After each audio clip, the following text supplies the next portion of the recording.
जय हिंद साथियों, आपका स्वागत है आपके अपने YouTube चैनल विद्यालयपुर में, जिसमें आज हम फिर आपके लिए लेकर आए हैं एमपी वर्ग 3 और वर्ग 2 के लिए हिंदी की क्लासेस, जिसमें आज की हमारी 14वीं नंबर की 14th नंबर की क्लास है। इससे पहले हमने हिंदी की 13 क्लासेस ले चुके हैं और आपने अभी तक वो 13 क्लासेस नहीं देखी हैं तो एक बार इस क्लास को देखने के बाद वो क्लास ज़रूर देखें।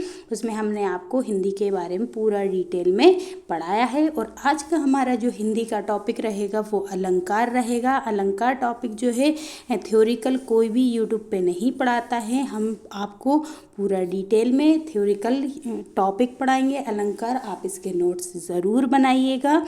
तो और ये जो अलंकार टॉपिक है इससे बहुत ज़्यादा, चाहे फिर वो एमपी वर्ग 2 में के लिए हो, वर्ग 1 के लिए हो या फिर वर्ग 3, तीनों के लिए इम्पोर्टेंट टॉपिक है। तो आप इस टॉपिक को बहुत ध्यान से पढ़िएगा और पूरा देखिएगा पूरे इसकी, क्योंकि ये टॉपिक थोड़ा बड़ा है तो हमारी शायद 2 या 3 क्लास इसमें हो सकती हैं। तो आप दोनों क्लास या 3 क्लास जो भी हों, आप सभी क्लासों को ज़रूर लीजिएगा। और ये जो 14वें नंबर की क्लास है, इससे पहले की जो 13 क्लासेस हैं आप उनको भी ज़रूर देखिएगा। हमारी एमपी वर्ग 3 के लिए हिंदी के अलावा ईबीएस की क्लासेस भी चल रही हैं। आपने अगर ये वाली क्लासेस अभी तक नहीं देखी हैं तो ये भी थ्योरिकल क्लास हैं, आप इनको भी ज़रूर देखिए। और हमारे जो हम आपको पढ़ा रहे हैं उसके नोट्स बनाइएगा। अगर आप नोट्स नहीं बनाते हैं तो हमारी पीडीएफ जो है वो हमारे टेलीग्राम चैनल से मिलेगी, तो आप वहाँ से हमारे टेलीग्राम चैनल ज्वाइन कर लीजिए। जैसे ही कोई टॉपिक ख़त्म होता है हम उसकी पीडीएफ आपको हमारे टेलीग्राम चैनल पर प्रोवाइड कर देते हैं, तो आप वहाँ से इसको ले सकते हैं। चलिए, तो आज की हमारी क्लास हम स्टार्ट कर देते हैं। और स्टार्ट करने से पहले एक बार जल्दी से जो क्लास है उसको शेयर करें। और आप लोग आजकल शेयर नहीं कर रहे हैं बिल्कुल भी क्लास को, और ना ही लाइक करते हैं, तो लाइक और शेयर ज़रूर कर दीजिए। और अभी तक अगर कोई मैम सर या स्टूडेंट हमसे न्यू जुड़े हैं जिन्होंने अभी तक हमारे चैनल को सब्सक्राइब नहीं कर रखा है, तो चैनल को एक बार सब्सक्राइब ज़रूर कर लें, क्योंकि रोज़ की जो हमारी क्लासेस डलती हैं उनका नोटिफिकेशन आपको प्रॉपर मिल सके। इसलिए आप चैनल को सब्सक्राइब भी कीजिए और बेल आइकन को ज़रूर प्रेस कीजिए, ठीक है। चलिए, तो आज की हमारी क्लास हम स्टार्ट कर देते हैं। हमारा टॉपिक स्टार्ट कर देते हैं, अलंकार टॉपिक। आई होप आपने क्लास को शेयर भी किया होगा और लाइक भी कर दिया होगा। और हम आपको कहना चाहते हैं कि हमारी जो एमपी की क्लासेस चल रही हैं उनको आप बहुत अच्छे से सपोर्ट कर रहे हैं और हमको बहुत अच्छा लग रहा है। तो आप सभी का बहुत बहुत धन्यवाद कि आप हम लोगों को इतना सपोर्ट कर रहे हैं, हमारी क्लासों को इतना लाइक करते हैं, अच्छे से शेयर भी करते हैं। लेकिन आजकल आपने करना बंद कर दिया शेयर, तो आप फिर से क्लास को शेयर ज़रूर कीजिएगा। और सभी का हमारे विद्यालय पूर्व परिवार की ओर से बहुत बहुत धन्यवाद कि आप हम लोगों को इतना सपोर्ट करते हैं। तो चलिए, आज की हमारी क्लास हम स्टार्ट कर देते हैं बिना कोई देर किए। और आज का हमारा टॉपिक है अलंकार। तो चलिए, अलंकार टॉपिक हम हमारा स्टार्ट कर देते हैं। अब देखते हैं कि इस टॉपिक के अंतर्गत हम क्या क्या आएगा, इसके प्रकार, इसके परिचय, इसको किसने मतलब कि आचार्य दंडी के अनुसार क्या बोला गया है, इसके प्रवर्तक कौन है, तो ये सभी, इसका शाब्दिक अर्थ क्या है, इसकी परिभाषा क्या है, अब हम पूरा डिटेल में इसको कंप्लीटली पढ़ लेते हैं। चलिए, तो आज का हमारा टॉपिक हम स्टार्ट कर देते हैं, अलंकार। तो सबसे पहले हम देख लेते हैं कि अलंकार की उत्पत्ति कैसे हुई है। अलंकार जो शब्द है उसकी उत्पत्ति कैसे हुई है। अलंकार जो हम पढ़ते हैं फिगर ऑफ स्पीच, उसकी उत्पत्ति कहाँ से हुई है। तो चलिए स्टार्ट कर देते हैं। आप भी नोट्स बनाना स्टार्ट कर दीजिएगा हमारे साथ साथ, ठीक है। चलिए, अलंकार शब्द का प्रथम उपयोग संस्कृत के विद्वान आचार्य भामह ने किया था। तो सबसे पहले तो हमने ये देखा कि अलंकार शब्द का प्रथम उपयोग किसने किया था, जो संस्कृत के विद्वान आचार्य हैं भामा, उन्होंने किया था। तो सबसे पहले अलंकार शब्द का उपयोग किसने किया, भामा ने किया। पहला तो यही आपका पहला पॉइंट बन जाता है। फिर इसमें इन्होंने बोला है कि उन्होंने इसे सौंदर्य शास्त्रीय उपकरण के रूप में प्रस्तुत किया। ये अलंकार किससे संबंधित बताया उन्होंने? सौंदर्य शास्त्रीय उपकरण के रूप में उन्होंने प्रस्तुत किया है, जिसे भाषा की अद्वितीय सुंदरता और प्रभाव को प्रकट करने के लिए प्रस्तुत किया जाता है। मतलब कि जब सौंदर्य शास्त्रीय उपकरण को हम किस लिए प्रयुक्त करते हैं कि किसी भी सुंदरता या प्रभाव को प्रकट करने के लिए, उसी तरीके से अलंकार जो है ये क्या करता है, किसी भाषा को, मतलब जो हम कुछ लिख रहे हैं, काव्य लिख रहे हैं, तो उसमें जो भाषा का प्रयोग कर रहे हैं उस भाषा को अद्वितीय सुंदरता देना और उसका प्रभाव बढ़ाना, उसके प्रभाव को प्रकट करना, ये सभी काम किसके हैं? अलंकार के हैं। और ये किसके अनुसार हैं? तो ये भामा के अनुसार है। किसके अनुसार हैं? भामा के अनुसार हैं। इसलिए भामा को अलंकार का प्रवर्तक भी बोला जाता है। अलंकार का प्रवर्तक किसको बोला जाता है? भामा को, क्योंकि सबसे पहले अलंकार शब्द का प्रयोग जो है वो किसने किया था? भामा ने किया था। ठीक है, चलिए अब हमने इसकी उत्पत्ति देखी। उत्पत्ति किसके अनुसार? भामा ने की थी। अब हम इसका देखते हैं शाब्दिक अर्थ क्या होता है। अलंकार का शाब्दिक अर्थ क्या है? तो अलंकार शब्द दो शब्दांशों के योग से बना होता है, एक अलम और एक कृ, है ना। इसमें ऋषि की मात्रा लगी, ठीक है। तो अलम और कृ से मिलकर बना है क्या? अलंकार।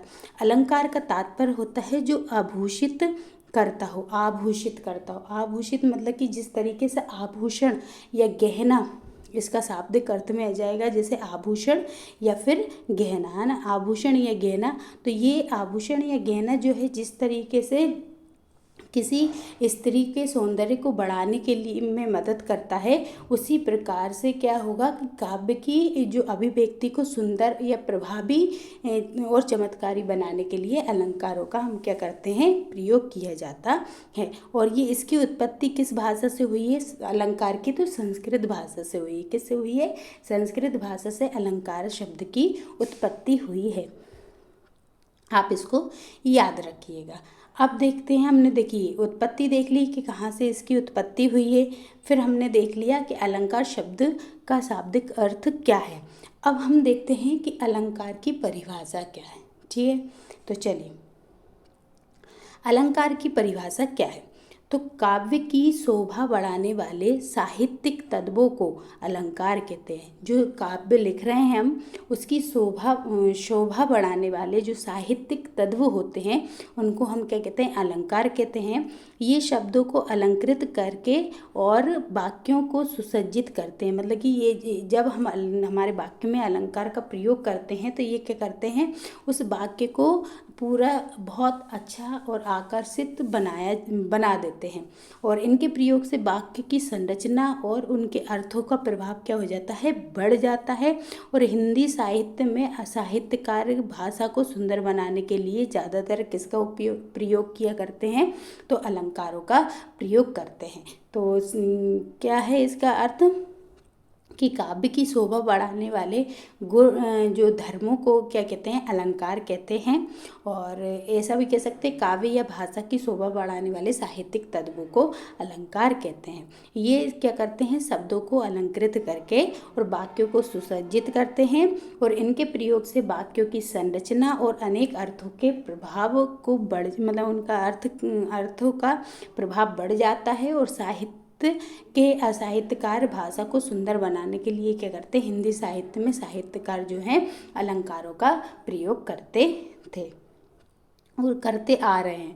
फिर जिस प्रकार इसमें लिखा है कि जिस प्रकार स्त्री के आभूषणों और सौंदर्य प्रसाधनों के प्रयोग से उनकी सुंदरता बढ़ती है, उसी प्रकार वाक्यों में अलंकार का प्रयोग से काव्यों की शोभा भी बढ़ती है। मतलब क्या कहा गया है कि जिस प्रकार स्त्रियों के जैसे कि आभूषण पहनने के बाद उनकी सौंदर्यता में मतलब कि बहुत ज़्यादा प्रभाव पड़ता है और बहुत सुंदर लगने लगते हैं, तो उसी प्रकार से क्या होता है? जब वाक्यों में अलंकारों का प्रयोग करते हैं तो वाक्य भी कैसे होते हैं? बहुत ज़्यादा सुंदर दिखाई देते हैं। बहुत ज़्यादा सुंदर से मतलब बहुत ज़्यादा प्रभावशील और बहुत ज़्यादा आकर्षित दिखाई देते हैं। ठीक है, कोई भी काव्य जिसको पढ़ने में बहुत आनंद सा अनुभव होता है। ठीक है, तो ये क्या थी? काव्य की परिभाषा थी, अलंकार की परिभाषा थी। अब हम देखते हैं किसी, जैसे कि आचार्य दंडी के अनुसार, आचार्य दंडी जो है ये संस्कृत अलंकार के संप्रदाय के संस्थापक हैं आचार्य दंडी। इन्होंने जो है इसकी परिभाषा दी है अलंकार की, तो देख लेते हैं इन्होंने क्या परिभाषा दी है। तो आचार्य दंडी के अनुसार अगर काव्य की परिभाषा देखें तो क्या है, काव्य शोभा करान धर्मान अलंकारन प्रचक्षेते। इसका मतलब क्या बोला कि साहित्य के वे कारक जो काव्य की शोभा बढ़ाते हैं उन्हें अलंकार कहते हैं। मतलब काव्य शोभा करान, मतलब कि जो साहित्य के वे कारक जो कि कारक जो कि काव्य की शोभा बढ़ा रहे हैं उन्हीं को क्या कहते हैं, धर्मान अलंकारन प्रचक्षते, मतलब कि उन्हीं को हम क्या कहते हैं, अलंकार कहते हैं। जो कि तो ये आ जाती है, लिखने को आती है, जैसे MPPSC में जो हिंदी का पेपर होता है उसमें तो ये आ जाएगी कि जो आचार्य दंडी के अनुसार काव्य की परिभाषा लिखिए तो 2 मार्क्स में आ जाएगी लिखने को। तो आप इसको याद रखिए कि किसने बोला है, काव्य शोभा करान धर्मान अलंकारन प्रचक्षते, तो ये किसने कहा है, तो ये आचार्य दंडी के अनुसार। और इसका अर्थ क्या होता है, तो इसका अर्थ होता है काव्य की शोभा बढ़ाने वाले धर्मों को अलंकार कहते हैं। ठीक है। अब अगर हम इनके बाद अगर हम देखें और भी, जैसे कि इसके बारे में थोड़ा सा हम आपको बताएं, और भी जो विद्वान हैं उनके अनुसार भी देख लेते हैं। अगर हम देखें तो जो अलंकार के प्रवर्तक किसको कहा जाएगा, तो जो सबसे पहले अलंकार को देखा, जिन्होंने जिस अलंकार शब्द का प्रयोग किया उनको ही हम क्या बोलेंगे, अलंकार का प्रवर्तक बोलते हैं। तो लिख सकते हैं, आप लिख सकते हैं, ये इम्पोर्टेंट पॉइंट है। ठीक है, जो कि इसमें नहीं है तो आप लिख लें कि अलंकार के प्रवर्तक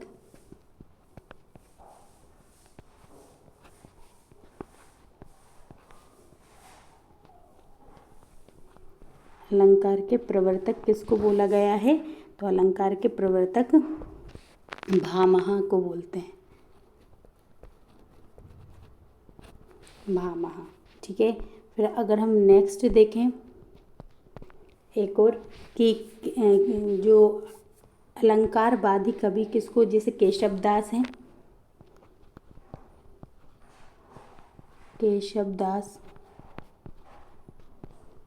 केशवदास जी को क्या बोला जाता है, जिनको कठिन काव्य का प्रेत भी कहते हैं, और उनको अलंकारवादी, इनको क्या कहते हैं, अलंकारवादी कवि कहते हैं।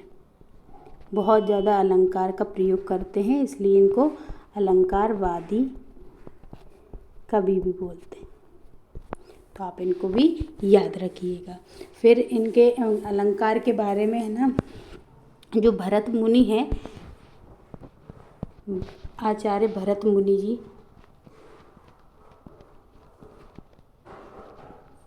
भरत मुनि का जो ग्रंथ है कौन सा, नाट्यशास्त्र, जो नाट्यशास्त्र है भरत मुनि जी का एक ग्रंथ है नाट्यशास्त्र, उसमें क्या दिया गया है, उसमें अलंकार के 4 प्रकार के अलंकार बताए हैं ना, 4 प्रकार के अलंकार बताए।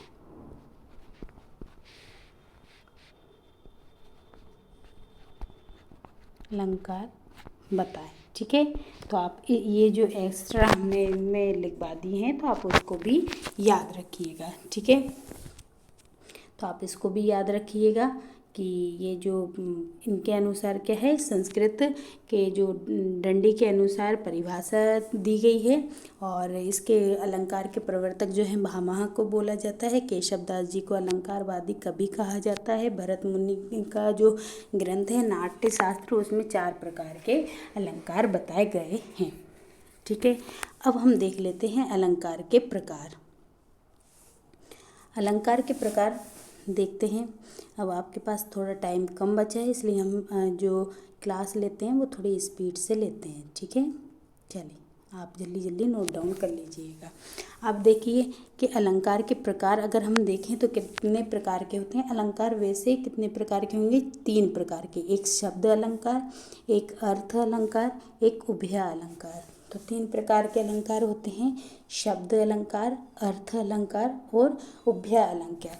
अगर हम शब्द अलंकार में देखें तो जिसमें ना क्या होगा कि जिनमें शब्दों के अनुसार मतलब कि जिसमें शब्दों का मेन रोल होगा तो वो शब्द अलंकार में आएंगे, और उसमें जिसमें है ना अर्थ का मेन रोल होगा कि मतलब जो भी शब्द आप प्रयोग कर रहे हैं उनके अगर अर्थ सही निकल रहा है तो वो किसके अंतर्गत आ जाएंगे, अर्थ अलंकार के अंतर्गत आएगा। फिर अगर वहीं पर हम देखें कि उभय अलंकार किसको बोला जाएगा, तो उभय अलंकार जहाँ शब्द और अर्थ दोनों के कारण आपके काव्य में चमत्कार उत्पन्न हो जाता है तो उसको हम क्या बोल देंगे, उभय अलंकार कहते हैं। अब देखिए जो देखते हैं तो शब्द अलंकार के भी 4 भेद बताए।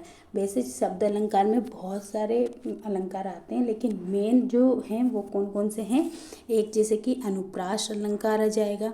फिर वहीं देखेंगे तो श्लेष अलंकार शब्द अलंकार का ही भेद है। फिर यमक अलंकार है, एक वक्रोक्ति अलंकार है, ये भी किसके अंतर्गत आता है, तो ये भी शब्द अलंकार के अंतर्गत ही आएगा। फिर अगर वहीं हम देखें कि अर्थ अलंकार का अगर भेद देखें अगले, तो अर्थ अलंकार में कौन सा आएगा, जैसे कि उपमा अलंकार।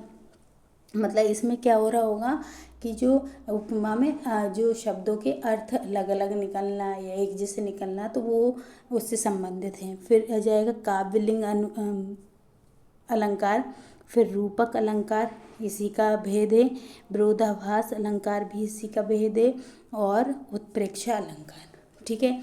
फिर वहीं पर अगर हम देखें कि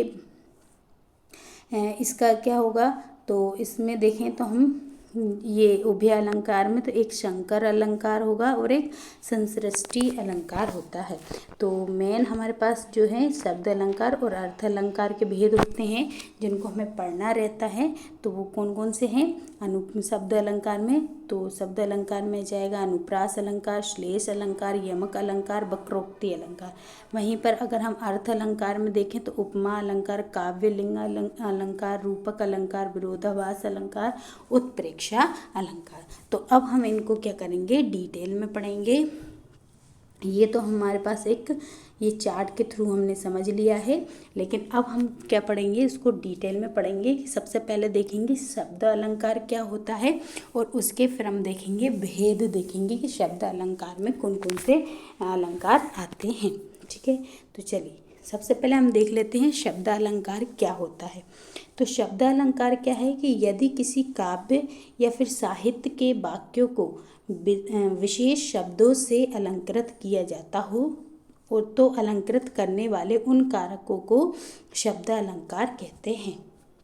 मतलब किसी काव्य में या साहित्य में मेन जोर किस पे दिया जा रहा है, शब्दों पे दिया जाता है, और उन्हीं शब्दों के कारण क्या होता है वो अलंकार अलंकृत हो जाते हैं। तो ऐसे अलंकारों को शब्द अलंकार कहते हैं। ऐसे शब्दों में जो ऐसे वाक्यों में शब्दों का प्रयोग सांस्कृतिक शैली में किया जाता है। जैसे कि शब्द अलंकार सदैव शब्दों पर ही आधारित होंगे। किस पे आधारित होते हैं, हमेशा शब्दों पर आधारित होते हैं। और यही कारण है कि यदि ऐसे वाक्यों में शब्द बदल दिए जाएं तो अलंकार का प्रभाव खत्म हो जाता है। मतलब कि इन्हीं शब्दों क्योंकि ये शब्द अलंकार में मेन क्या है, शब्द हैं, और अगर वही शब्द आप चेंज कर देते हो तो पूरा अलंकार का जो मतलब है मतलब कि उसका जो प्रभाव है वो क्या हो जाता है, खत्म हो जाता है। तो मेन क्या है शब्द अलंकार में, शब्द अलंकार में शब्द से संबंधित है, शब्दों पर ही आधारित होता है। अब ये जो शब्द अलंकार है इसमें देखें तो शब्दों को व्याकरणीय शैली में समझाया जाएगा, है ना। इसमें शब्द को कैसे व्याकरणीय शैली में बताया जाता है। मतलब कि शब्द को के 2 रूप होते हैं, एक तो ध्वनि और एक होता है अर्थ।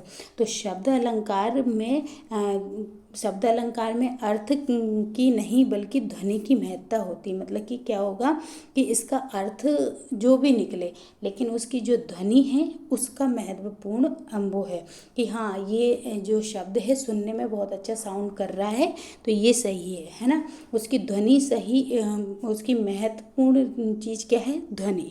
अर्थ कुछ भी हो, है ना। इसलिए इस अलंकार को शब्द से शब्दों की संगीतमकता या फिर वर्णों की लेख का प्रभाव देखने को मिलता है। जैसे कि आजकल जो गाने आते हैं उनका मीनिंग पता ही नहीं चलता कि क्या आ रहा है क्या नहीं आ रहा है, लेकिन उसकी जो ध्वनि है, मतलब कि जो आप साउंड सुनते हैं उसमें ध्वनि जो बोलने का उनका तरीका होता है, बस उस पे ही आप उसको ही इंजॉय करते रहते हैं, जबकि उसका अर्थ क्या है आपको भी नहीं पता। तो उसी पर वो कौन से अलंकार में बन रहे हैं, शब्द अलंकार में बन रहे हैं। मतलब कि उसके शब्दों की ध्वनि महत्वपूर्ण रखती है, ना कि उसका अर्थ। ठीक है, फिर देख लेते हैं। जैसे कि उदाहरण में दिया है कि इसमें एक सेकंड रुकिए, ये शब्द अलंकार के जैसे कि बहुत सारे अलंकार हैं, ये दे रखा है कनक कनकते सोगुनी मादकता अधिकाय बखाए बोराय न और नर और ब पाए बोराय, है ना। जैसे कि ये है भुजबल भूमि भूप बिन कीनी, ये तो इसके उदाहरण हैं, लेकिन अभी हम जो अलंकार के हिसाब से उदाहरण पढ़ेंगे वो हम देखेंगे।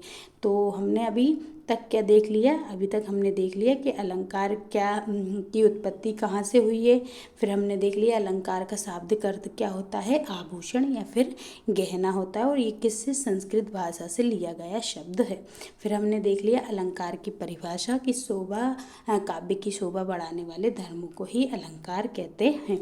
फिर हमने देखा डंडी के अनुसार काव्य शोभा करान धर्मान अलंकारण प्रक्षते, ये उन्होंने एक संस्कृत में काव्य की अलंकार की परिभाषा दी, जिसका अर्थ होता है साहित्य के वे कारक जो कि काव्य की शोभा बढ़ाते हैं उन्हीं को अलंकार कहते हैं। फिर वहीं हमने देखा अलंकार के प्रवर्तक कौन है, भामह हैं। केशवदास को अलंकारवादी कवि कहा जाता है।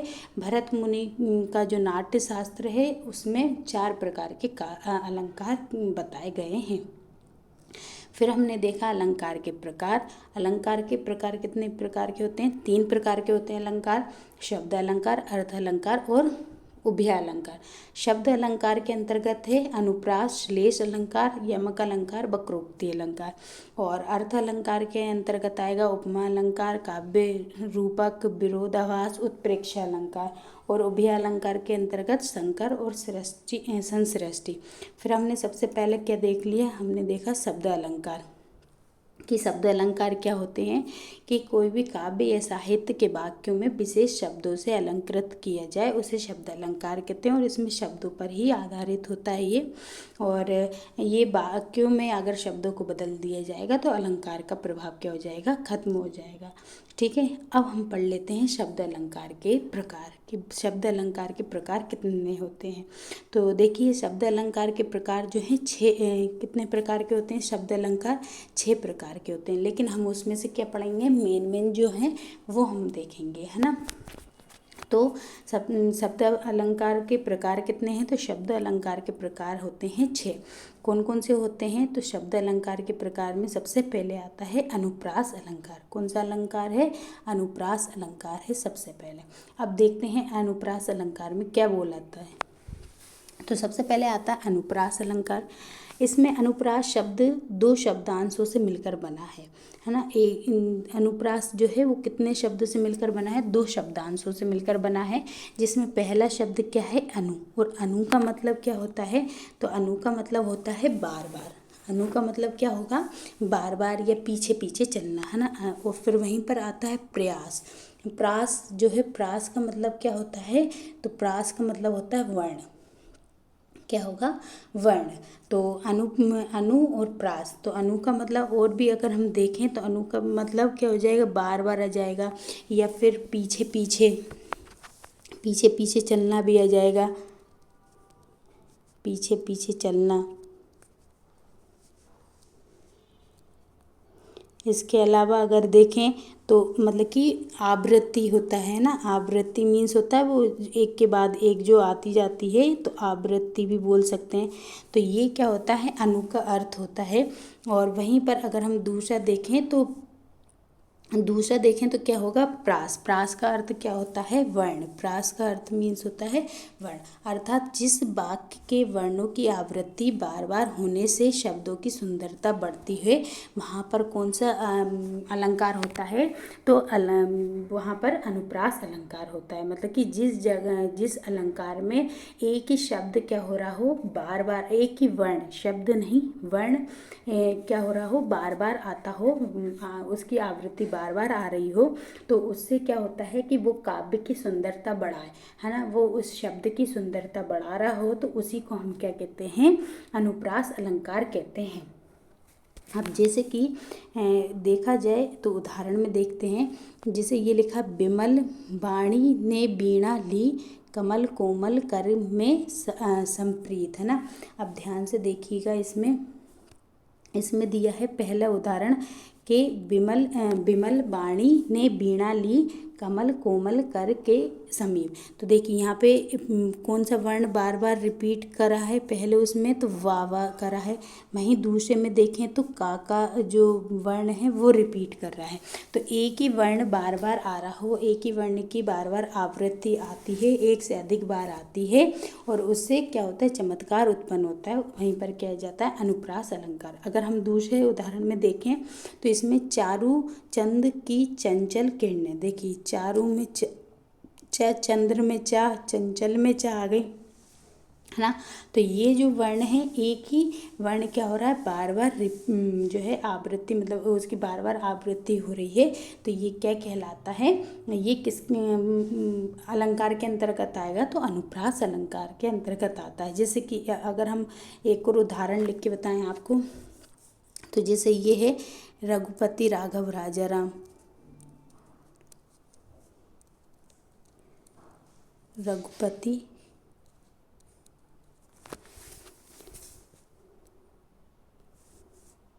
एक सेकेंड, क्या है, रघुपति राघव राजा राम। अब इसमें अगर हम देखें तो हमारे पास एक ही वर्ण बार बार रिपीट कर रहा है, कौन सा, रा। ये रा वर्ण जो है वो बार बार आ रहा है, तो एक ही एक वर्ण जो होता है वो किसी में बार बार आएगा, तो उसी को हम क्या कहते हैं, उसकी बार बार आवृत्ति आती है, तो उसी को हम क्या कहते हैं, अनुप्रास अलंकार कहा जाता है। उसी को क्या कहा जाता है, अनुप्रास अलंकार कहा जाता है। आई थिंक आपको समझ आ गया होगा। तो अनुप्रास अलंकार किसको कहते हैं, जिसमें जिस अलंकार में एक ही वर्ण की आवृत्ति क्या हो रही हो, बार बार आती है, तो उसी को हम क्या कहते हैं, अनुप्रास अलंकार कहते हैं। अब नेक्स्ट देख लेते हैं, नेक्स्ट है यमक अलंकार। यमक अलंकार में क्या है, अच्छा ये अगर है ना, क्या कहते हैं, अनुप्रास में देखें तो अनुप्रास के भी भेद होते हैं, जैसे छेका अनुप्रास, वृत्तानुप्रास, है ना, ये अंदर है इसके। तो अपन अभी ऊपर का ही देखते हैं कि यमक अलंकार। अब देखते हैं दूसरा, तो दूसरा क्या है, ये पहला अनुप्रास हो गया, अब दूसरा है यमक अलंकार।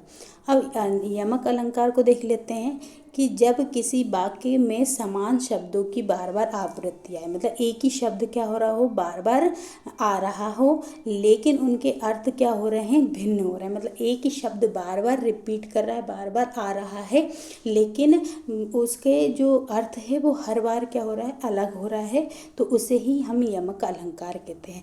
जबकि अनुप्रास अलंकार में हमने देखा था कि एक ही वर्ण की आवृत्ति बार बार आ रही थी, और यमक अलंकार में क्या देख रहे हैं कि एक शब्द की आवृत्ति बार बार आ रही, लेकिन हर बार उसका अर्थ क्या हो रहा है, अलग निकल रहा है ना। और ऐसे अलंकारों के प्रयोग से एक ही शब्द कई बार प्रयोग के बावजूद हर बार उसके मायने, मतलब उसके अर्थ जो हैं वो क्या होते हैं, अलग अलग हो जाते हैं।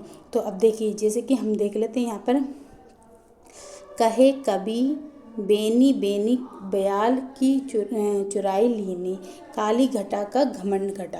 अब अच्छा एक और अगर मैं आपको बताऊं तो देखिए जैसे कि एक है 3 बेर, 1 सेकेंड रुकिए, देखिए कौन सा है 3 बेर,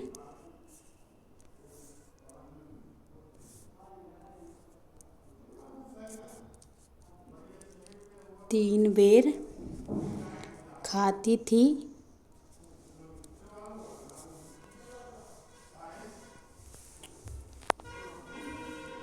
और 3 बेर खाती है।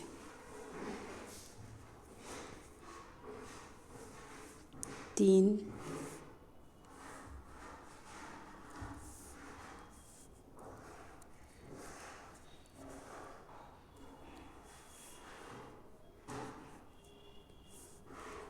बेर खाती है। ठीक है, तो अब देखिए ये लिखा है जैसे 3 बेर खाती थी, 3 बेर खाती है। अब जैसे कि 3 बेर मतलब गिनती के 3 बेर खा रही है, लेकिन 3 बेर मतलब कि 3 बार खा रही है। तो हर जगह है ना क्या कहते हैं, ये जो बेर है वो उसका मीन्स अलग निकल रहा है। यहाँ पर बेर मतलब कि वो बेर खाने वाला बेर, और ये वाला बेर मतलब कि बारी वाला, इतनी बार खा रही है ना। फिर दूसरा अगर हम देखें तो जैसे कनक कनकते सोगुनी वाला है, जैसे ये है कनक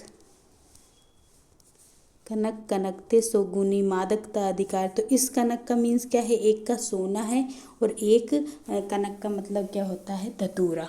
तो इसमें आता है कनक कनकते सोगुनी मादकता अधिकार, बा खाए बोराए जग और या पाए बोराए। तो मतलब एक जो कनक है जैसे धतूरा वाला कनक, अगर उसको खाएंगे तो भी पागल हो जाते हैं, और एक होता है सोना वाला, है ना, जो कि सोना चांदी गोल्ड वाला कनक होता है, तो वो उसको अगर कोई पा लेता है तो भी पागल हो जाता है। तो इसमें देखिए 1 2 कनक मतलब शब्द सेम है, लेकिन दोनों का अर्थ क्या निकल रहा है, अलग अलग निकलता है। तो ये क्या हो जाता है, यमक अलंकार के अंतर्गत आते हैं, जिसमें क्या होगा कि आपके शब्द एक शब्द बार बार आएगा और हर शब्द का मतलब क्या होता है, अलग होता है। ठीक है, फिर अगर हम अगला देखें तो अगला हमारा क्या होगा, श्लेष अलंकार। फिर अगला क्या होगा, श्लेष अलंकार होगा। तो श्लेष अलंकार में अगर हम देखें तो क्या आएगा कि जब किसी वाक्य में प्रयुक्त एक ही शब्द में कई अर्थ छिपे होते हैं तो उसे श्लेष अलंकार कहते हैं। मतलब कि जब किसी वाक्य में प्रयुक्त की एक ही शब्द के कई अर्थ छिपे होते हैं। अब ध्यान से देखिएगा, इसमें क्या था, इसमें एक ही वर्ण बार बार आ रहा था, और इसमें क्या हो रहा था, एक शब्द बार बार आ रहा था लेकिन अर्थ अलग अलग आ रहा था। अब इसमें देखिए कि अब इसमें क्या होता है कि अलंकार मतलब ऐसे शब्दों का प्रयोग किया जाता है जिसका एक से अधिक अर्थ होते हैं। मतलब कि अगर है ना यहाँ पर एक शब्द के साथ एक से अधिक अर्थ चिपके हो, मतलब शब्द एक है लेकिन अर्थ क्या कर रहा हो, वो अलग अलग, मतलब कि कई सारे दे रहा है। शब्द एक ही जगह यूज़ हो रहा है लेकिन अर्थ उसके बहुत सारे निकल रहे हैं, तो वो क्या होता है, श्लेष अलंकार होता है। और श्लेष का अर्थ ही होता है चिपकना। श्लेष का अर्थ क्या होता है, तो श्लेष का अर्थ होता है चिपकना। आप लिख सकते हैं श्लेष का अर्थ क्या होता है, चिपकना। ठीक है, श्लेष का अर्थ होता है चिपकना। तो इसमें क्या होगा कि शब्द एक बार मतलब एक शब्द से कई अर्थ निकल रहे हों। अब जैसे कि ये है, इसमें दिया है रहीमन पानी राखिए बिन पानी सब सून, है ना। अब ये जो पानी शब्द है ना, बिन पानी, रहीमन पानी राखिए बिन पानी सब सून, और जैसे कि पानी गए ना उबरे मोती मानुस चून। अब ये जो पानी है ना, पानी, अब ऊपर की लाइन में जो पानी है ना, पानी तो वो पीने वाला पानी मतलब जल से संबंधित है। फिर जबकि दूसरा नीचे का जो पानी है, जैसे पानी गए ना उबरे मोती मानस चून, तो दूसरा पानी जो है वो किससे संबंधित है, सम्मान से संबंधित है। मतलब कि एक ही ही शब्द है पानी पानी पानी, लेकिन उसके एक ही शब्द के अर्थ क्या हो रहा है, बार बार अलग हो रहा है ना। जैसे कि ऊपर की लाइन का जो पानी है वो जल से संबंधित है, जबकि नीचे जो पानी लिखा है उसका मतलब होता है उसका सम्मान। पानी अपन कहते हैं किसी से आपकी आंखों में पानी तक नहीं आया, तो मतलब कि सम्मान जो रहता है ना उससे संबंधित है। ठीक है, पानी। फिर अगर देखें तो जैसे कि मगन को देख पट देख देत बार बार, है ना।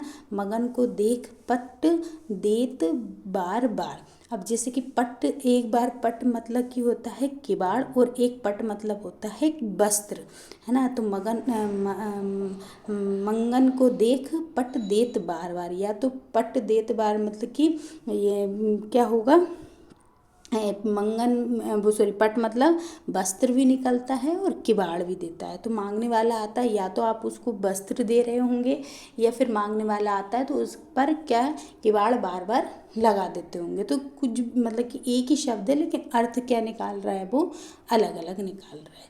ठीक है, जैसे और भी देखें तो सुरवन को ढूंढत फिरत कभी बेबिचारी चोर। अब देखो सुरवन का मतलब क्या है, सुंदर वर्ण भी होता है, फिर सुरवन मतलब गोरी स्त्री भी होता है, और जो सुरवन मतलब कि स्वर्ण भी होता है।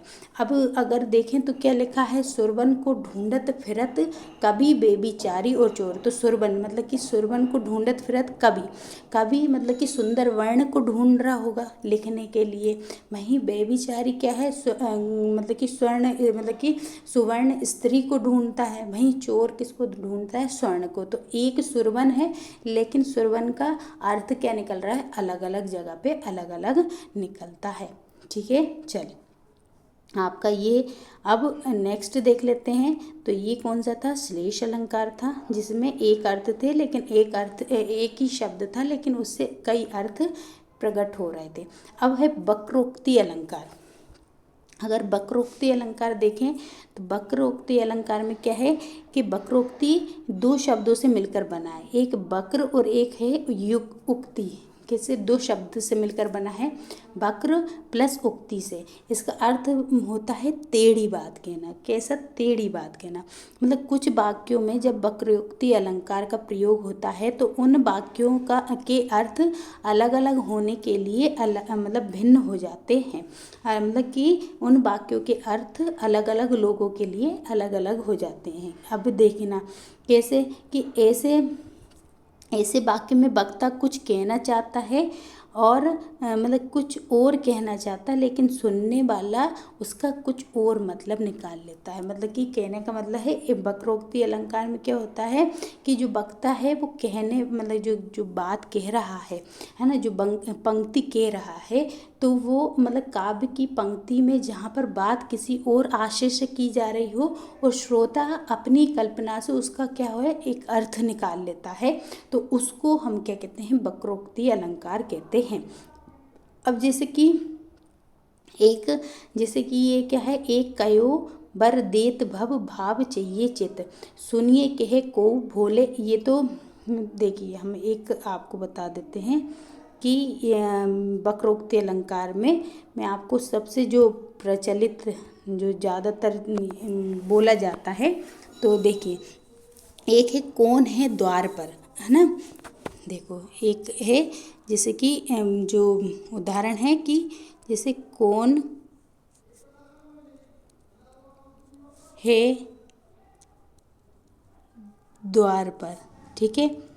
और एक क्या है, ऐसा पूछ रहे हैं कौन है द्वार पर, फिर इधर से जवाब आता है कि हरि में राधे, हरि में राधे। ठीक है, अब देखना हरि में राधे। अब तो फिर वहाँ से आंसर आता है क्या बानर का काम। अब देखना फिर क्या क्या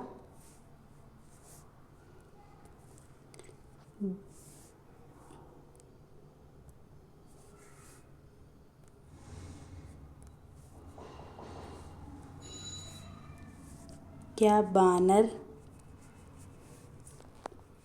का काम यहाँ ठीक है। तो अब देखिए कृष्ण राधा जी मतलब कि क्या बोल रही हैं, कौन है द्वार पर, तो वहाँ से आ रहा है कि हरि में राधे, ठीक है। तो अच्छा कृष्ण भगवान बोल रहे हैं कि हरि हूँ मैं, है ना, हरि में राधे, तो राधे मतलब कि राधा जी से बोल रहे हैं कि हरि हूँ, हरि किन को बोलते हैं, कृष्ण भगवान को। लेकिन राधा जी उसका मतलब क्या निकाल रही है कि क्या बानर का काम है, मतलब कि हरि का एक हरि मतलब क्या होता है, बानर भी होता है, और एक हरि मतलब क्या होता है जो है कृष्ण भगवान भी होता है। तो देखिए उन्होंने अपने वक्ता ने तो अपना नाम बताया है, लेकिन श्रोता जो है उसने अपने हिसाब से उसका क्या निकाल लिया, अर्थ निकाल लिया। तो इसको क्या बोलते हैं, वक्रोक्ति अलंकार कहा जाता है। इसको क्या कहा जाता है, वक्रोक्ति अलंकार कहा जाता है, जिसमें जो श्रोता जो है अपने हिसाब से क्या निकाल लेता है, अर्थ निकाल लेता है। तो आज के जो हमने जो पढ़े हैं शब्द अलंकार से संबंधित, अलंकार से संबंधित, तो हमने अलंकार देख लिया, अलंकार क्या है, अलंकार की उत्पत्ति कैसे हुई, शाब्दिक अर्थ, और फिर हमने देखा किसके अलंकार के प्रकार, अलंकार में शब्द अलंकार देखा सबसे पहले, फिर शब्द अलंकार के प्रकार भी देख लिए कि अनुप्रास अलंकार देखा जिसमें वर्ण की आवृत्ति बार बार हो रही है, फिर यमक अलंकार देख लिया जो जिसमें शब्द की आवृत्ति बार बार हो रही है और हर बार अर्थ अलग निकल रहा है, फिर श्लेष अलंकार देखा हमने, श्लेष अलंकार में क्या होता है, एक ही शब्द के कई अर्थ निकल जाते हैं, फिर वक्रोक्ति अलंकार जिसमें जो है वक्ता किसी और आशय से बोलता है लेकिन श्रोता अपने हिसाब से अर्थ निकाल लेता है, तो इसको हम क्या कहते हैं, वक्रोक्ति अलंकार कहते हैं। आप भी कमेंट बॉक्स में इनके अगर आपको बहुत अच्छे अच्छे उदाहरण आते हैं तो कमेंट बॉक्स में सभी के आप जिसके आते हैं, आपने आज जो क्लास में पढ़े हैं उनमें से जिस अलंकार के आपको उदाहरण आते हैं आप ज़रूर हमें कमेंट बॉक्स में लिख कर बताइएगा, और जाते समय क्लास को लाइक ज़रूर करके जाइएगा, शेयर ज़रूर कर दीजिए अपने दोस्तों के साथ, और अभी तक आपने चैनल को सब्सक्राइब नहीं कर रखा है तो चैनल को सब्सक्राइब ज़रूर कीजिएगा। आज की क्लास कैसी लगी आपको कमेंट बॉक्स में लिखकर ज़रूर बताइएगा, और आप सभी को दीपावली और धनतेरस की बहुत बहुत शुभकामनाएं। चलिए तो आज की क्लास हम यहीं समाप्त कर देते हैं, कल फिर मिलेंगे अगली क्लास में अगले टॉपिक के साथ, तब तक के लिए सभी को जय हिंद साथियों।